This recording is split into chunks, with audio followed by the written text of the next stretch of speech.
Hey, my sweet seniors. I just wanted to go over a quick review for your assessment that you're going to be taking this week. Is from Chapter 7 to 8.3. One thing that you need to practice in preparing for it is you need to make sure that you practice the problems that deal with F plus G, F minus G, F times G, F divided by G, F of G, and G of F. We've been doing those since the beginning of March, end of February.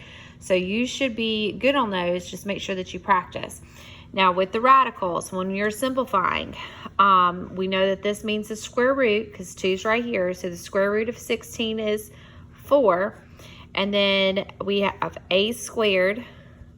And then I can take out 2b's, b squared.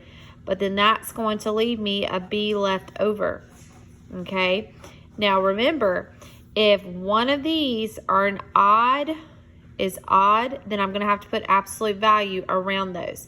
But both of them lucked out to where I didn't need to do that. But don't forget that if it's an odd exponent and you have an even index number, then you're going to have to put absolute value. For example, if I had the square root of 16, a cubed. Well, the square root of 16 is 4. I can take out an a, but then that's going to leave me an a left over because that's an odd. I'm going to put absolute value around that. We talked about that, but I didn't want you to forget.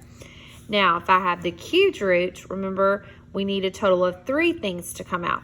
So with 16, you can break that down into 4 2's. Well, we have 3 of them, so that means the 2 can come out. I can take out an A, and I can take out a B. But I'm going to have stuff left over. So I have the cubed root, don't forget the cubed, and then I have 1A, and I believe 2 B's left over. And that's my answer. I don't need to do the absolute value because that is an odd number, okay? Also, don't forget that 1/2, x to the 1/2 is the same as the square root of x. So we can go back and forth, but that right there tells me that that's a radical. When I'm simplifying, you have x to the 1/2 times x to the 2/5. Our rules apply. We just simply add the exponents. So be x to the 3/5. That would be my answer. Okay. Another thing would be x to the negative 2/3. Remember, if I had x to the negative 5, I can't, let me rewrite that. I can't have a negative exponent, so it'd be 1 over x to the 5th. Okay, same rule. I have 1 over x to the 2/3. Now, can't have a radical in the denominator because that represents a radical. So I have to multiply it by 1, and I want to multiply it by whatever is going to make that a whole number. So what could I add to 2/3? X to the 1/3. So that's going to give me x to the 1/3, because 1 times x to the 1/3 is that, over x, and that's my answer because 2/3 plus 1/3 gives me x. Okay, this is all review. We did this right before we got out, so I'm just refreshing your memory. When you're solving for radicals, remember to isolate. So you have square root of x plus 3 equals 6, and then to get rid of that, I got to square it.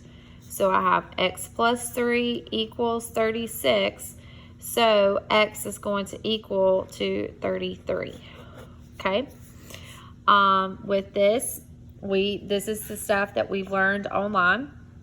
So just a reminder, you got to have the same bases. Actually, we learned this part before we went to got on break. So I have 2 to the 3x equals 2 to the 4th x plus 2. So I have 2 to the 3x equals 2 to the 4x plus 8.